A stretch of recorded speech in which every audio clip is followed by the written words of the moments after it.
Pauline Hanson set the cat among the pigeons last night, didn't she? The One Nation leader didn't like me asking for more detail on her policies, but the breaking news was her concession that One Nation might be happy to form a coalition government with the Liberals and the Nationals. Of course. That's the only way to move forward, because I'm not going to be government, and either is, by the looks of it, either is the coalition or the National Party. So the fact is that I am a Conservative at heart, and I would work with them to give them supply. Would I join up to the rabble that they are at the moment? No way in the wide world. Now, this is all a long way off, of course. Cooperation and amity will be sorely tested, given that One Nation, if it wins seats, most likely will take them from the Libs and the Nats rather than from Labor. But new One Nation star candidate for South Australia, Corey Bernardi, sure wasn't going to talk it down with Ben Fordham this morning. Well, politics is the art of the possible, isn't it? And let me tell you that if One Nation were ever to enter into coalition to form government, you bet your bottom dollar they'd have a much stronger voice than the current National Party do, or the Wets in the Liberal Party. Now, One Nation has a history of peaks and troughs and of MPs coming from other parties and also leaving One Nation behind. Don't forget, former federal Labor leader Mark Latham was a One Nation leader in the New South Wales Parliament until August 2023, after One Nation dumped him as leader and he quit the party.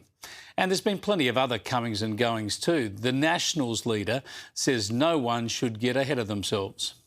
Considering where we are in terms of the electoral cycle, I think everyone just needs to take a cold shower, focus on working out who they are and what they are. The National Party knows it explicitly who we are. I think a lot of this is just a little bit of entertainment rather than let's just work calmly and constructively to make sure that we are able to articulate and hopefully one day in the near future get back as a coalition. That's my intent, but I don't intend to let the National Party become a faction of the Liberal Party. Well, that does seem unlikely, although one senior Liberal says the longer the Nats stay out of the coalition with the Liberals, the more they're vulnerable to One Nation. The National Party is not in coalition with the Liberal Party. They are no longer a party of government. They can no longer deliver for their communities, and there is nothing to distinguish them from other parties of protest like One Nation. So if people are looking for a party of protest, I think they're much more likely to favour One Nation than the Nationals if that's where they choose to compete. And it seems someone else was watching last night, and this bloke probably knows better than most that the central point I made to Pauline Hanson was right.